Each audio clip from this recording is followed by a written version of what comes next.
A cold voice cut through the stillness of first class. "I don't care what your ticket says. I am not giving up this seat." The cabin froze for a beat. Crystal champagne flutes trembled slightly on their trays.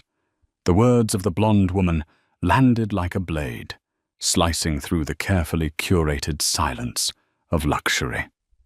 Ethan Cole, 40 and 5, tall and broad, shouldered in a simple blue shirt under a light blazer, stood motionless in the aisle.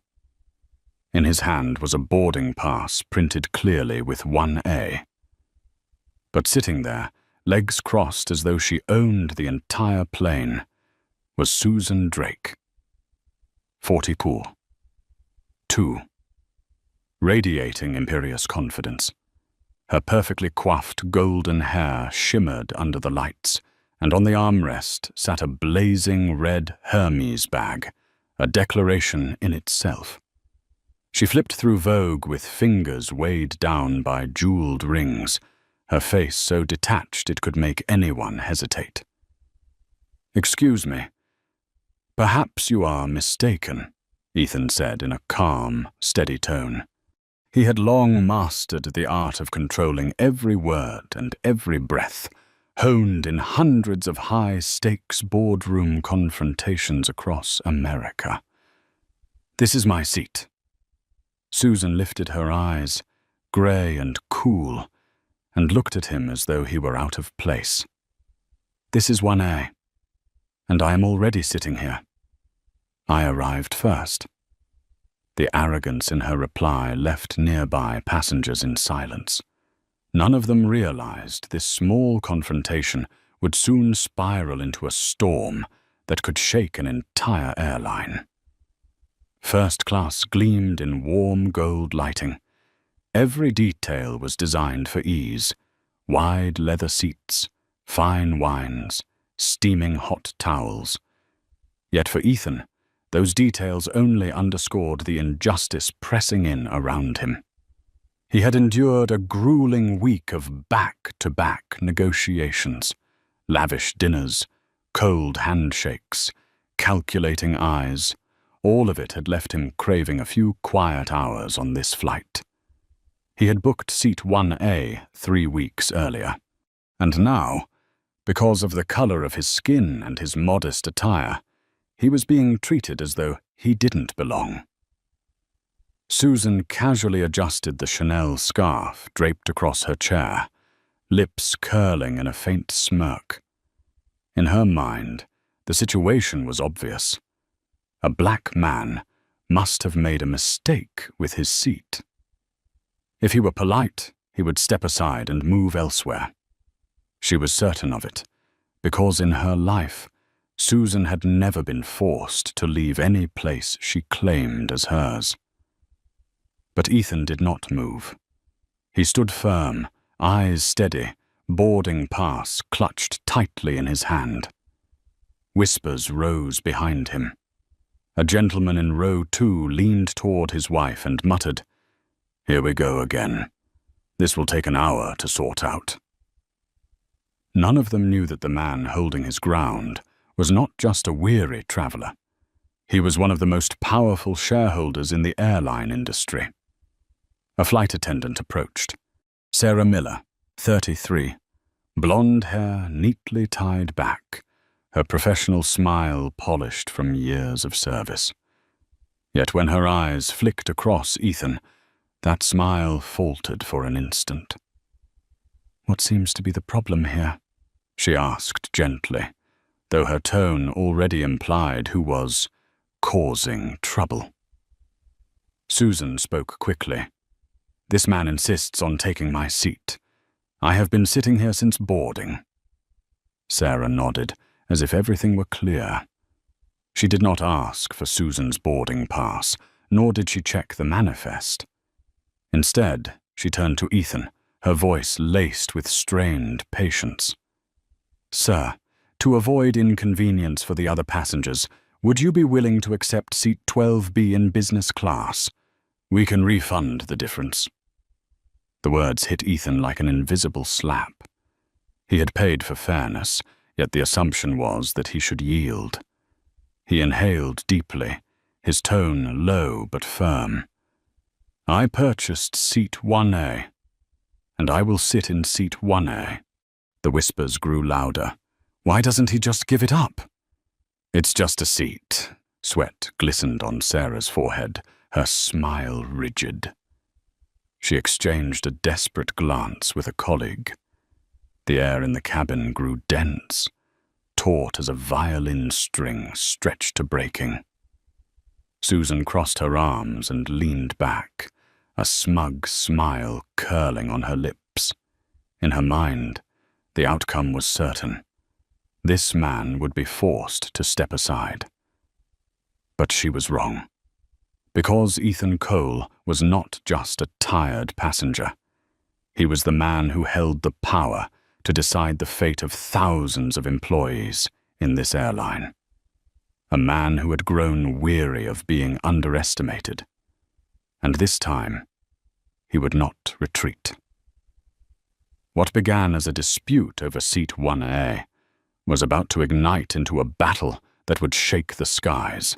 The air in first class was thick, heavy with the weight of an oncoming storm.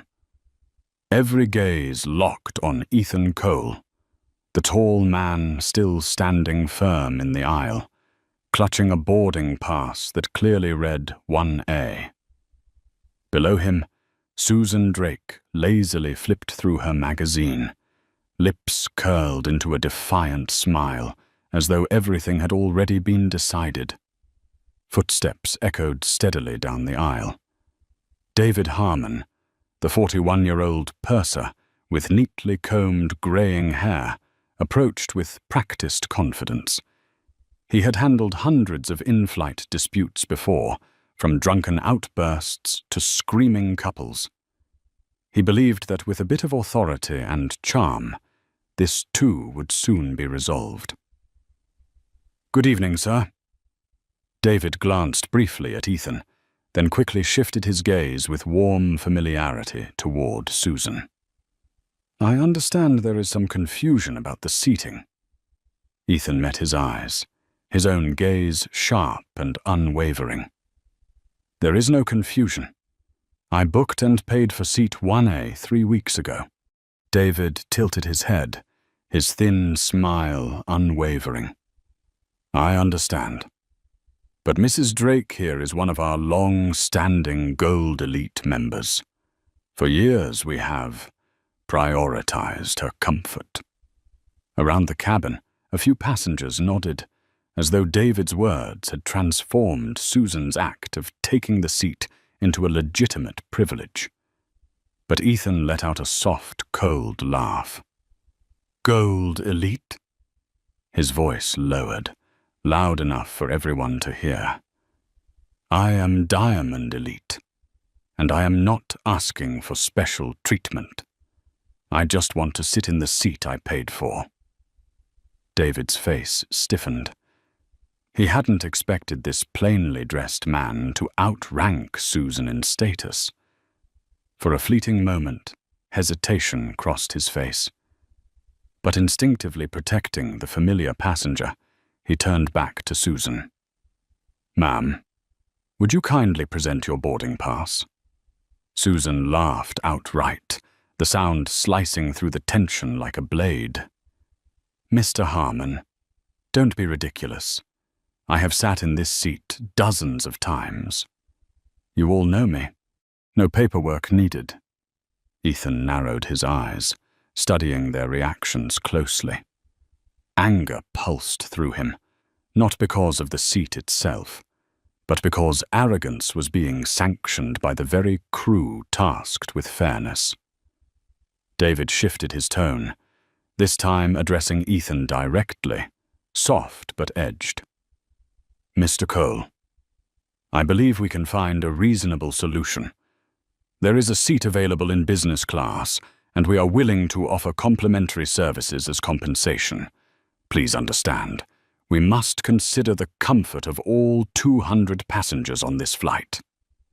Ethan felt the truth crystallize. This man wasn't standing for what was right. He was standing for the blonde woman in seat 1A. He gripped the boarding pass tighter, his voice cutting through the cabin, deliberate and unyielding. The only reasonable solution is for her to vacate my seat. The murmurs behind him grew louder. A man in row 2 muttered in frustration, "For God's sake, it's just a seat. Does it really need to be such a spectacle?"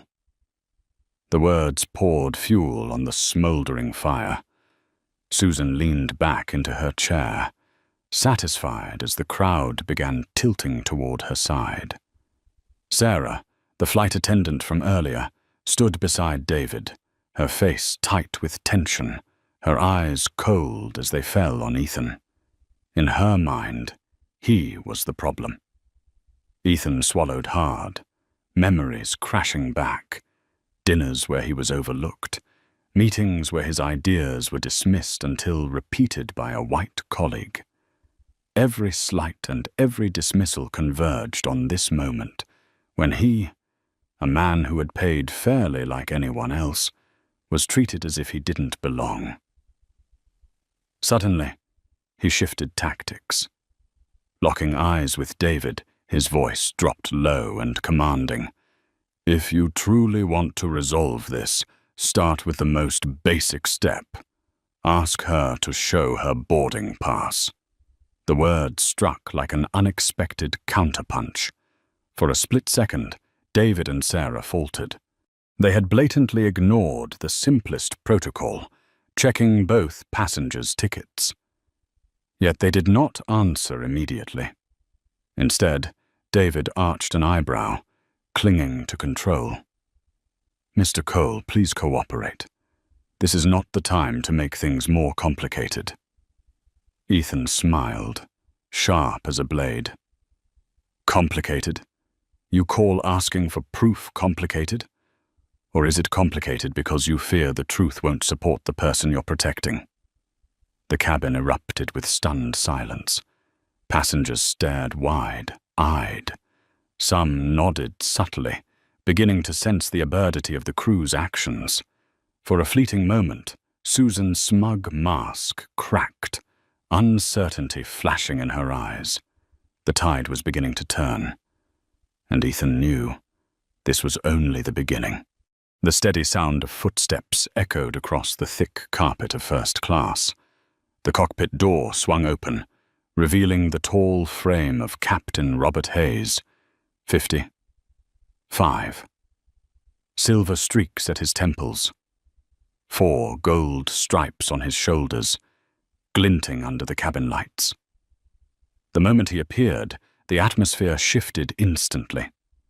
Passengers straightened in their seats. The crew adjusted their posture. The authority of the cockpit carried the weight of an unspoken command. Robert stopped at the first row. His eyes swept the cabin, finally resting on Ethan Cole. But there was no curiosity in his gaze, only judgment. "Sir," his voice boomed, steady as a bell, "we have over 200 passengers waiting to depart. I need you to cooperate with the crew and resolve this matter immediately." Every word of "cooperate" fell like a hammer on Ethan's head. It wasn't an invitation to negotiate, but an order wrapped in polite diplomacy. Ethan clutched his boarding pass tighter, answering calmly, "I'm more than willing to cooperate, Captain. I only ask to sit in the seat I paid for, seat 1A. He stressed the words. Seat 1A. First class rumbled with annoyed whispers. A woman in row 2 sighed loudly. "Honestly, does he really have to be so stubborn? We want to get to Los Angeles, too." Robert seized on that support, turning back, his voice dropping lower, laced with threat. "Mr. Cole, my crew has offered several reasonable alternatives. A business class seat, a refund, complimentary services. Yet your continued refusal is obstructing this flight. I have the authority. under federal regulations, to remove any passenger whose actions threaten the safety or schedule of this flight." The last words crashed like thunder. In an instant, Ethan felt dozens of eyes pierce him, heavy, irritated, condemning. In Susan Drake's mind, triumph surged. She leaned back into the seat, lips curled, thinking, "Finally, the seat is mine. No black man can defy the authority of a captain." Sarah, the blonde flight attendant, stood just behind Robert, her eyes blazing, waiting for the nod to summon security. David Harmon folded his arms, feigning regret, but the corners of his mouth betrayed his satisfaction. Ethan drew in a deep breath. His heartbeat pounded hot and fast, but outwardly, he remained eerily calm. "Captain," he said slowly, each word falling heavy as lead, "I am not disruptive. I have broken no law. I am asking for one simple thing. Check the boarding passes for both of us. If Mrs. Drake truly holds the ticket for seat 1A, I will step aside immediately. But if she does not—" He paused, eyes locked on Robert. "Then this delay is not caused by me." A suffocating silence spread. Robert frowned, hesitation flickering across a face more accustomed to giving orders than listening. He knew Ethan was right. Yet deep down, years of habit had conditioned him to assume the elegant blonde woman was the proper passenger. Susan quickly cut in, her voice tinged with drama. "Captain, I honestly don't feel safe sitting next to this man. He's aggressive, pressuring your crew. We can't take the risk." A small murmur rippled through a few passengers. The "I feel unsafe" card, Ethan had seen it too many times. It was a blade aimed straight at his image, flipping the victim into the threat.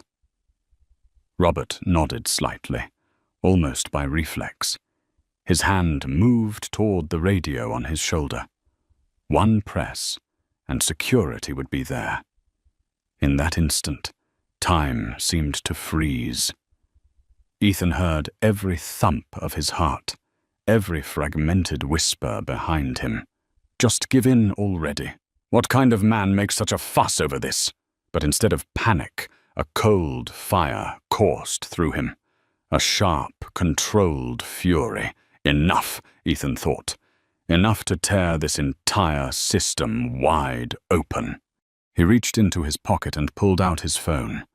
The glow of the screen lit his calm face. Some passengers widened their eyes, expecting him to call a lawyer. But no. He pressed a number, his voice ringing out, steady, authoritative. "Hello? Activate Protocol 7. Flight 1847. Immediately."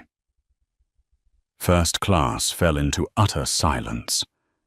No one understood what Protocol 7 meant, but the way he said it sent chills down Sarah's and David's spines.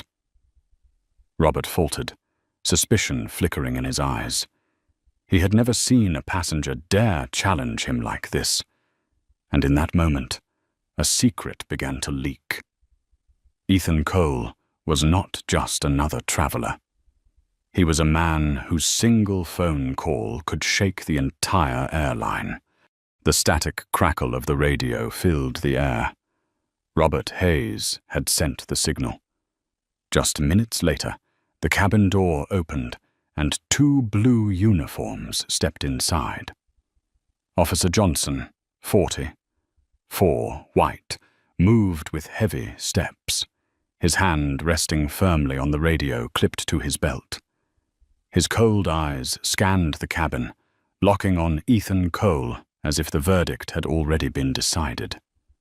Beside him was Officer Martinez, 32, Latino-American, His steps were lighter, his gaze sharp and measured, withholding judgment. First class held its breath. Some passengers leaned back in their seats, satisfied that order was about to be restored. Susan Drake adjusted her silk scarf, lips curling with a smirk. In her mind, victory was already hers. Johnson stepped forward, his voice deep and hard. "Sir, the crew has asked you repeatedly to cooperate. If you do not comply, we will have to escort you off this plane immediately." Murmurs rippled through the cabin. Finally, they're handling it. This has taken too long already. But Ethan stood tall, calm eyes steady. He looked directly at Johnson. "I'm ready to cooperate. But before you do that, tell me this. Has anyone here checked both of our boarding passes?" The question crashed into the cabin like a stone dropped into still water. Silence. David Harmon glanced at Sarah Miller. Both stayed mute, their faces betraying a flicker of unease. Martinez furrowed his brow, stepping closer. "That's right," he said, his voice steady yet commanding. "I want to know too. Has anyone actually checked this passenger's boarding pass and hers?" The silence deepened.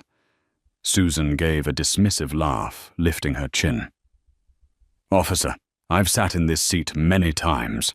The crew knows me. There's no need to check." Martinez did not move. His eyes locked on Susan's hands, clutching her purse.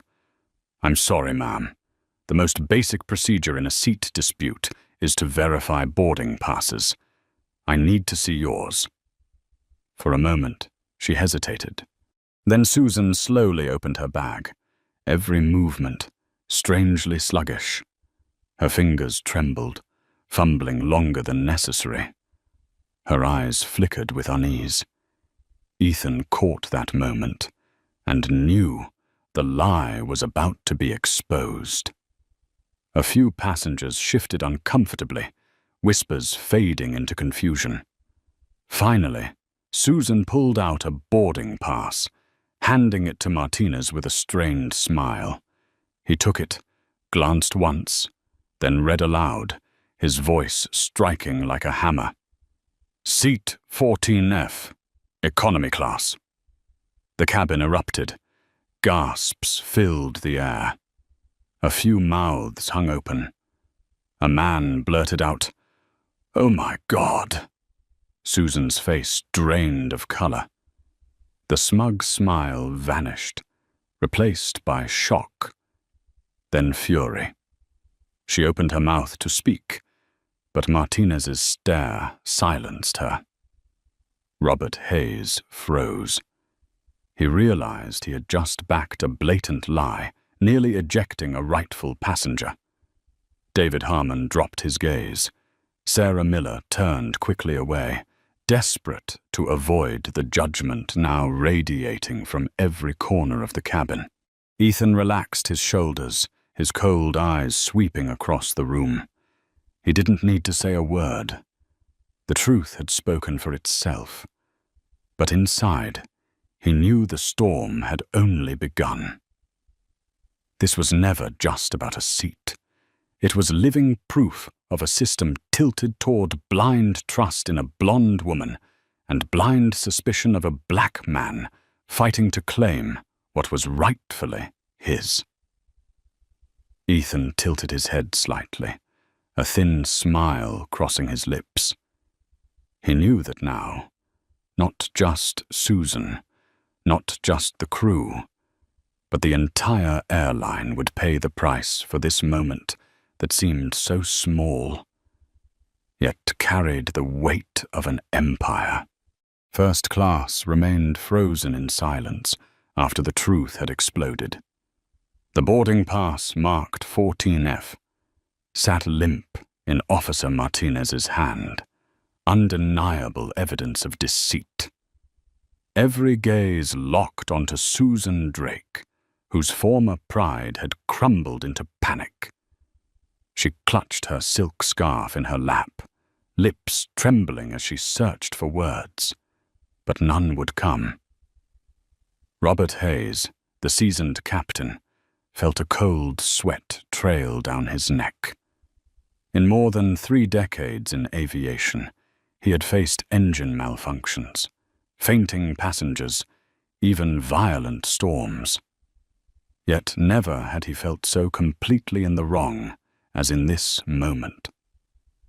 He had nearly forced a rightful passenger off the plane, driven solely by his own unconscious bias. Ethan Cole still stood tall, shoulders straight, calm in a way that unsettled the air around him. His eyes flicked down at Susan's boarding pass, a brief flash of contempt passing across his face before disappearing. Inside, years of buried indignation swelled like a foreball ready to erupt. Then his phone vibrated in his pocket. He glanced at the screen. 3 familiar words appeared. Thomas Brennan. No one else in the cabin knew who Thomas was, but to Ethan, he was the long-time ally, the CEO of Skylink Airlines, the very carrier in which Ethan held controlling shares. Ethan answered, not to his ear but on speaker. His voice was calm, resonant, carrying to every corner of the cabin. "Hello, Tom." A ripple of surprise spread through the rows. Passengers leaned forward. Sarah Miller, the young flight attendant, went pale, her fingers gripping the seat for support.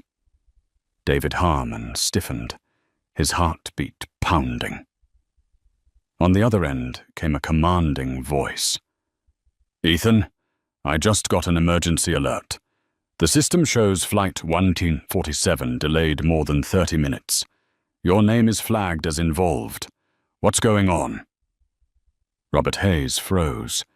He knew that voice well.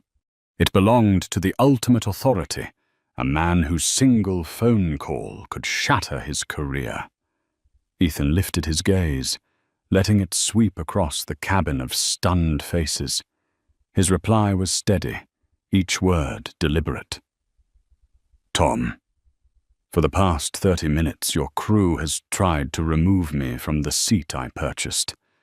They chose to believe a blatant lie instead of taking the simplest step of all, checking the boarding pass. And when I refused to give up my seat, they threatened to call security to drag me off."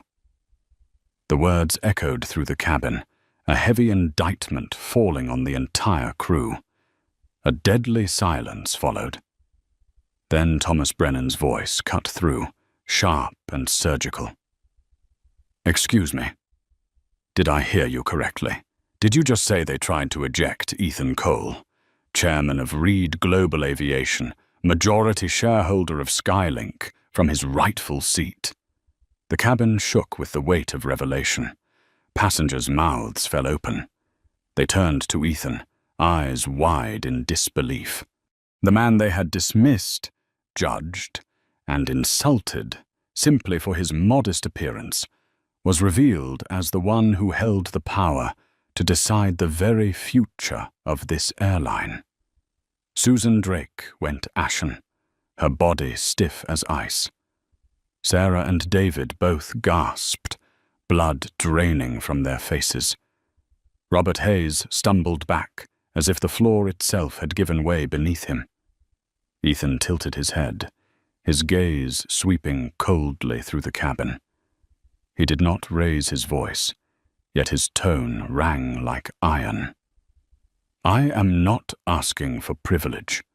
I am not demanding favor. I am demanding fairness. But today, you chose another path. Bias, prejudice, and humiliation. And now, everyone here will witness the consequences." The cabin held still, not a soul daring to move. Only the rush of air against the fuselage and the pounding of hearts filled the silence. In that instant, Ethan knew the curtain had fallen. His true power was revealed, and from this moment forward, nothing could stop the storm he was about to unleash upon the entire system. First class sank into silence after Thomas Brennan's introduction. Every passenger seemed spellbound, their eyes fixed on Ethan Cole, the man they had dismissed just minutes earlier, now revealed as a force no one dared to cross. Robert Hayes swallowed hard, his throat dry. In 3 decades at the controls, he had faced engine fires, storms tearing across the sky, even unruly passengers. But never had he felt his career hanging by such a fragile thread. Ethan lifted the phone closer, his voice calm yet cutting. "Tom, I want you to hear me clearly. Flight 11847, I am officially invoking Protocol 7. All operations of this flight are frozen until a civil rights investigation is conducted." The cabin gasped. The words Protocol 7 struck like thunder. Passengers whispered nervously. The crew stood rigid. Thomas Brennan did not hesitate. "Understood. I will inform the board immediately. Ethan, stay in contact. From this moment, all decisions are yours." The call ended. Ethan slipped the phone into his jacket pocket and raised his gaze, eyes flashing like steel. "Ladies and gentlemen," his voice rang through the cabin, "this flight is no longer ordinary. It is living evidence of blatant prejudice and bias, and I will not allow it to be buried like thousands of incidents before it." Sarah Miller felt her legs tremble. She had once believed that a polite smile and a few soothing words could smooth over any conflict. But now, she was swept into the center of a storm. David Harmon was pale, sweat dripping down his temple, his tie suddenly strangling his throat. Robert Hayes tried to reclaim authority.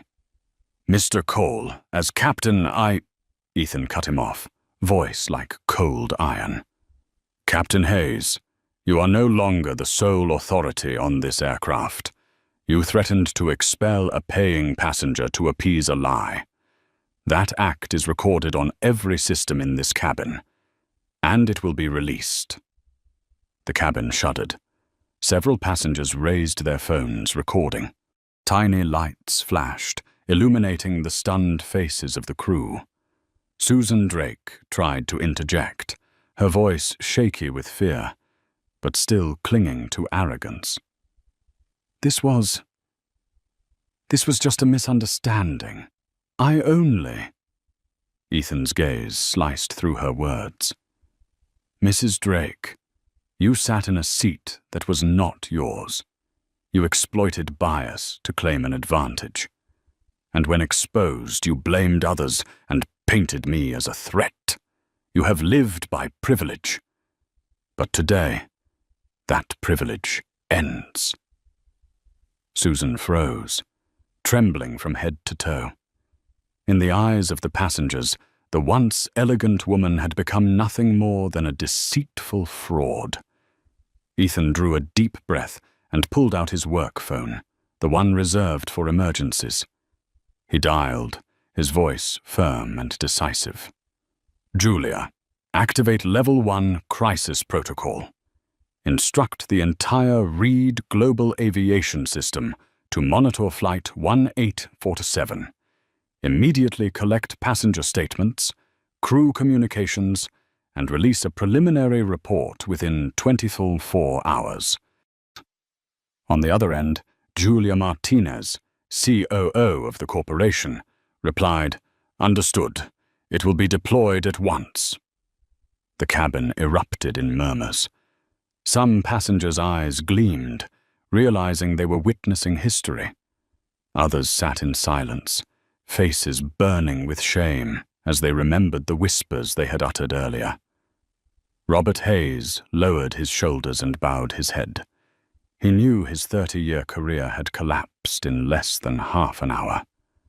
David Harmon choked back a sob.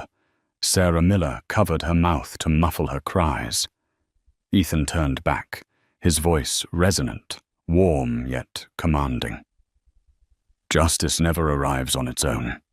It requires someone to stand, even against the crowd. Today, I have done my part. From here, history will finish the rest. Outside, the Boeing still sat motionless on the runway. But inside every heart, they knew. This flight had been frozen, not just because of a seat, but because of a truth that had been exposed and would shake the skies forever. No one in first class dared to breathe. Flight 1847 still sat motionless on the runway, but inside, the air churned like a gathering storm. Every pair of eyes was fixed on Ethan Cole, the man who had just turned a seat dispute into an indictment of an entire system. Robert Hayes, the captain, bowed his head. Shoulders once carried with pride now felt weighed down like stone. Ethan's sharp words still echoed in his ears. Captain Hayes, from this moment you are no longer the only one giving orders on this plane.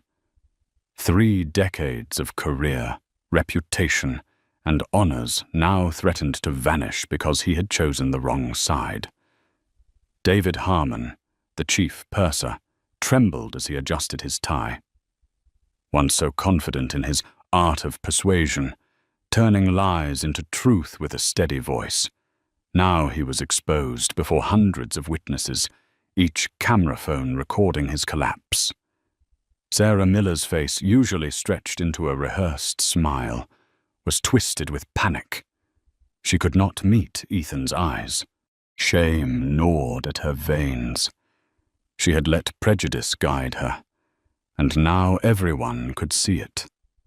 Susan Drake, the center of the storm, clutched the armrest of seat 1A so tightly her nails dug into the soft leather.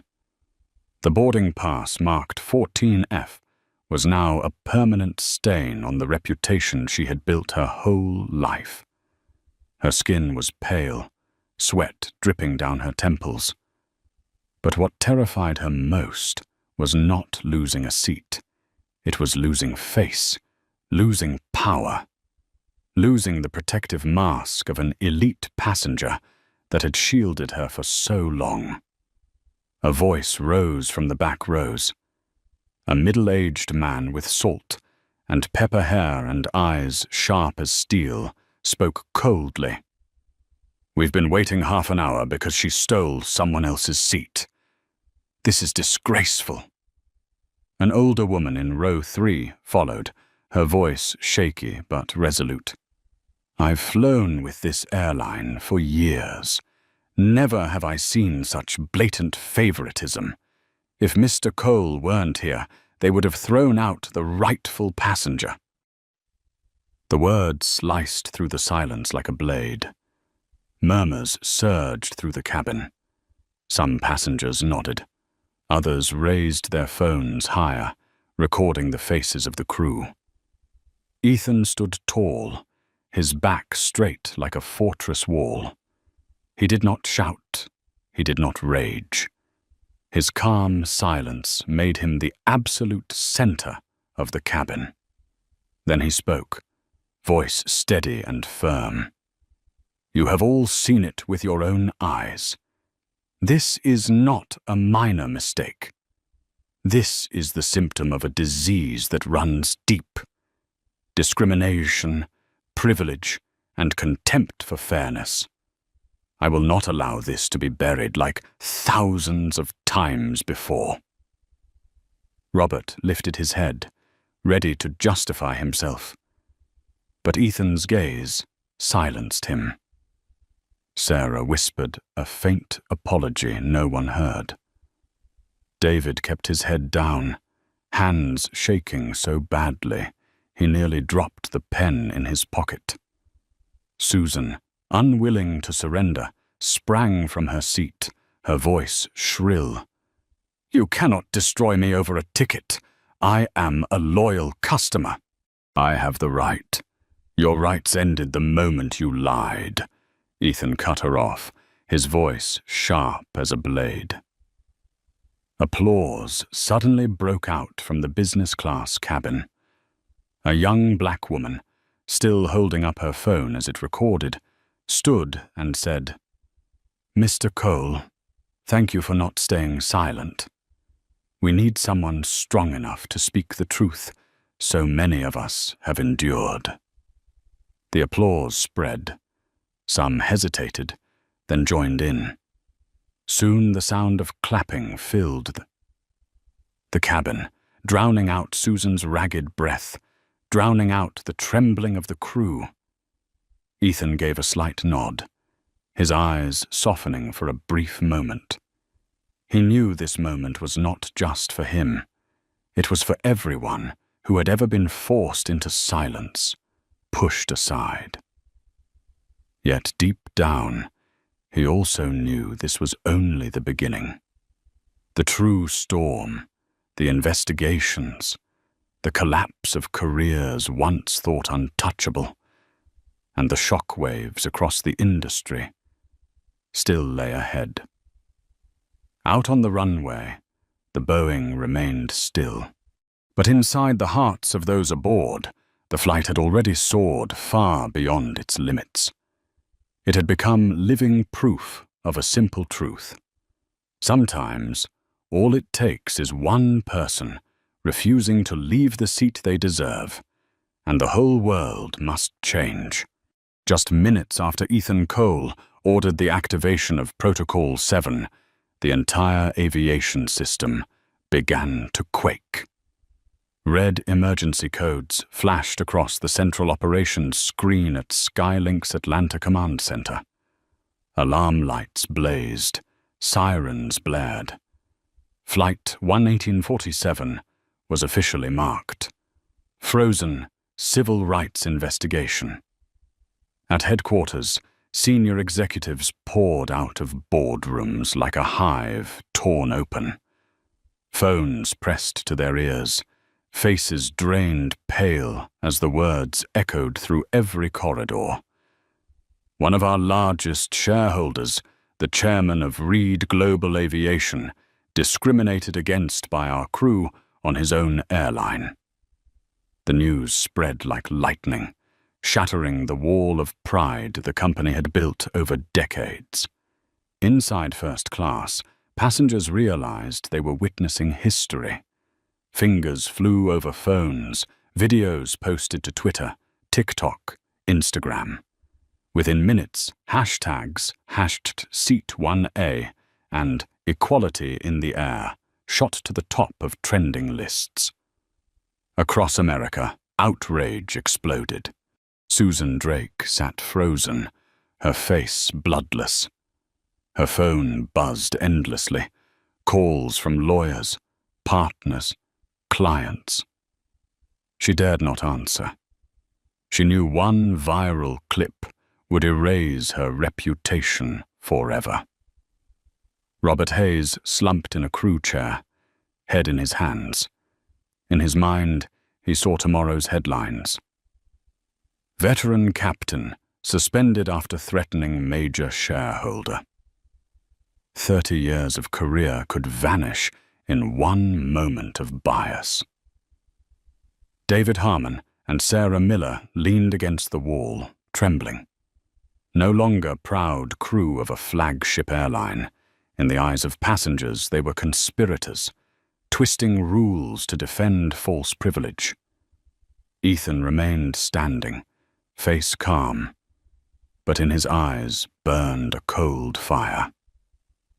This was the moment he had waited for, the moment to force the system to confront itself. He pulled out his work phone again, his voice carrying through the cabin, clear and firm. "Julia, Release the press statement within 1 hour. Send every passenger's video, every piece of evidence, to the media. The message is simple. Skylink Airlines committed a grave civil rights violation on Flight 1947. The board must understand this crisis cannot be hidden. On the other end, COO Julia Martinez responded instantly. Understood, Ethan. Global media will know within 30 minutes. The cabin rippled with shock. A young passenger whispered, "My God, he's not just a businessman. He's teaching the entire airline industry a lesson." The words spread quickly, turning into quiet respect. Eyes that once judged him stubborn now glowed with admiration. They knew that without Ethan, the truth would have been buried and the liar rewarded. Suddenly, Susan jumped to her feet, her voice shrill. "This is defamation! You have no right! I will sue! I will!" Martinez, the young security officer, cut her off, voice firm. "Mrs. Drake, you sat in the wrong seat, deceived the crew, and disrupted this flight. You will return to your assigned seat in 14F. You will also be cited as soon as we land." Soft laughter rose among the passengers. For the first time, Susan's false power crumbled completely. Shaking, she lowered her head, packed her bag, and shuffled away. Passing Ethan, she felt his cold gaze slice through her like a blade. She knew her career. Her image as a powerful attorney had ended in this very cabin. Ethan turned back to the passengers, his voice strong yet warm. "You have witnessed this. This is not just my story. This is a test for everyone. When fairness is trampled, will you stay silent or will you stand up?" Applause erupted. First scattered, then swelling, rolling through the cabin. The clapping was not just for Ethan, but for the truth finally pulled into the light. Outside, the sun sank behind the Los Angeles runway, painting the Boeing in crimson twilight. Inside, everyone knew. This was only the beginning. The shockwaves of this moment would shake the entire industry to its core. News spread faster than any Boeing could fly. While Flight 1947 still sat motionless on the runway, the global media had already erupted. The image of Susan Drake arguing, Ethan Cole demanding fairness, and the moment Officer Martinez read aloud, "Seat 14F, economy class," appeared on thousands of phone screens. At Skylink headquarters, executives rushed into emergency meetings amid chaos. The first reports came in. Robert Hayes, the veteran captain, was suspended from flying immediately. Lawyers were examining whether he had violated federal civil rights laws. David Harmon, the chief purser, was fired within hours. The video of him mocking and pressuring Ethan to give up his seat spread rapidly across the internet. Sarah Miller, the young flight attendant, was suspended without pay, ordered into mandatory investigation and bias training. Everything happened like a torrent. The very people who once stood arrogantly in first class now became the faces of a broken system. At the law firm where Susan was a senior partner, phones rang non-stop. Clients sent mass emails cancelling contracts, demanding explanations. The press published wave after wave of stories. Corporate ethics attorney Susan Drake caught in blatant deception on Flight 1947.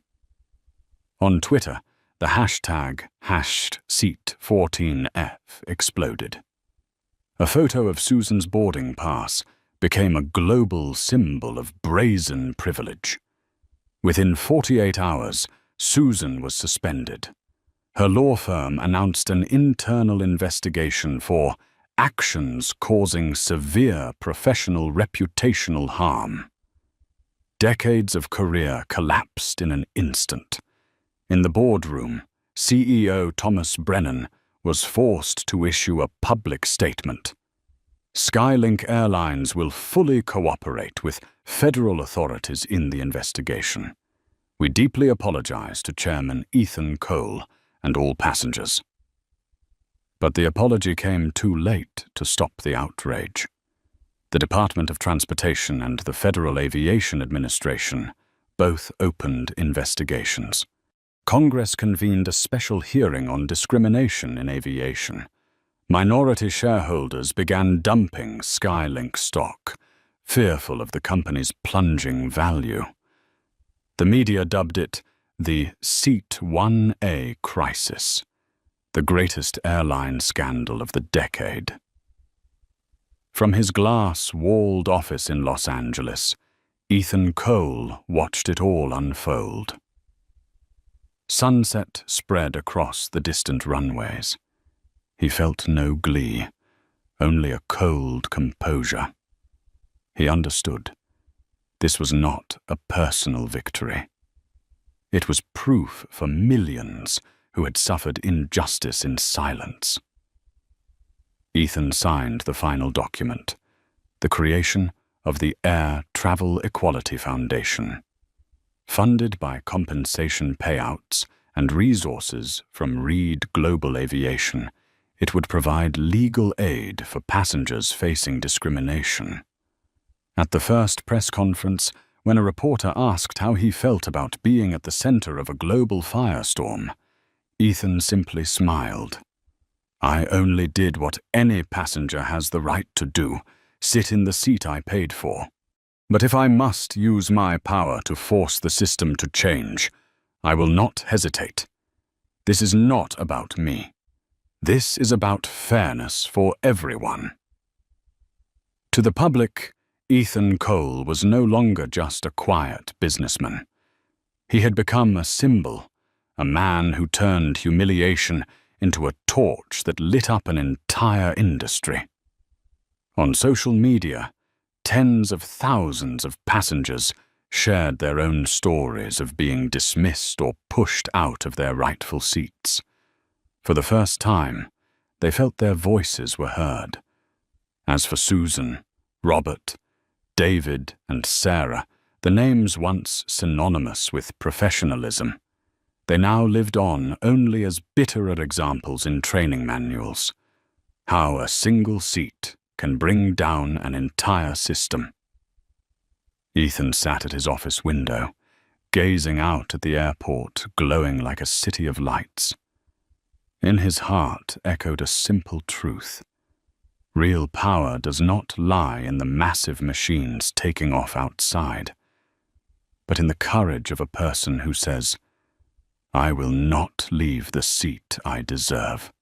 3 months after the Seat 1A crisis, the bright lights of the 60-minute studio shone down on the calm yet resolute face of Ethan Cole. Behind him, a large screen replayed the historic moment. Susan Drake exposed with a boarding pass marked Seat 14F. The entire first-class cabin frozen in silence. The host leaned toward him. "Mr. Cole, millions want to know, why didn't you just accept another seat? It was only a chair." Ethan drew in a deep breath. His voice was steady, warm, yet resounding. It was never just a chair. It was dignity. Every time we surrender to injustice just to keep the peace, we feed a system that survives on silence. And I decided silence is no longer an option.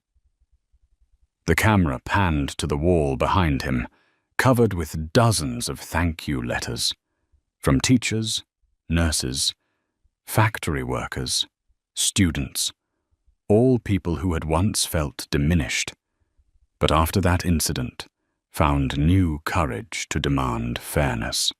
Ethan continued, each word cutting through the air like an arrow. We cannot allow justice to become a luxury reserved for the few. We cannot let a so-called reasonable solution always mean the victim must sacrifice. Justice is not negotiable. Dignity is not a privilege. And that seat, 1A, or any seat, belongs to the person who paid for it, fair and square. The studio audience fell silent. Some nodded in agreement. Others wept quietly. On live broadcast, millions felt the weight of every word. Ethan leaned back slightly, his eyes fixed on the camera. I do not seek to be a symbol. I only want to leave this message. When you stand up for yourself, you stand up for thousands of others. When you hold on to the seat you deserve, you protect fairness for the generations to come.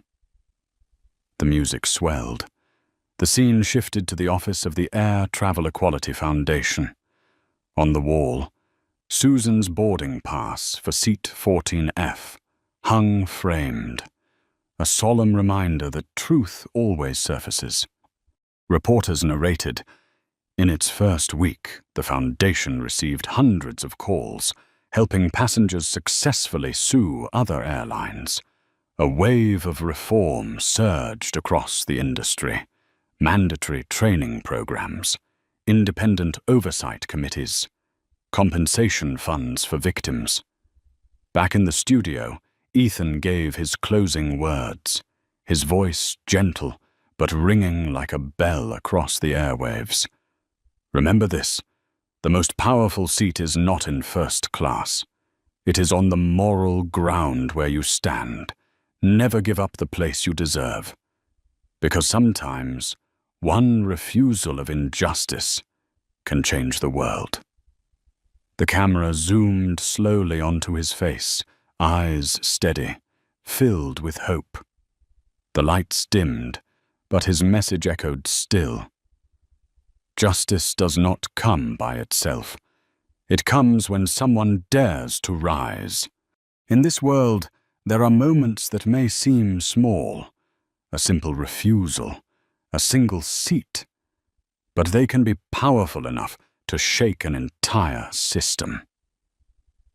Ethan Cole proved that justice is not a gift to be granted, but an inherent right. And to protect it, sometimes all it takes is one simple act: refusing to leave the place you deserve. If this story resonates with you, hit like to spread the message, subscribe to join us on the journeys ahead, and in the comments, write exactly 2 words: stay strong. Because change does not come from silence. It begins with you, with the decision not to back down in the face of injustice, even if it happens on nothing more than an airplane seat.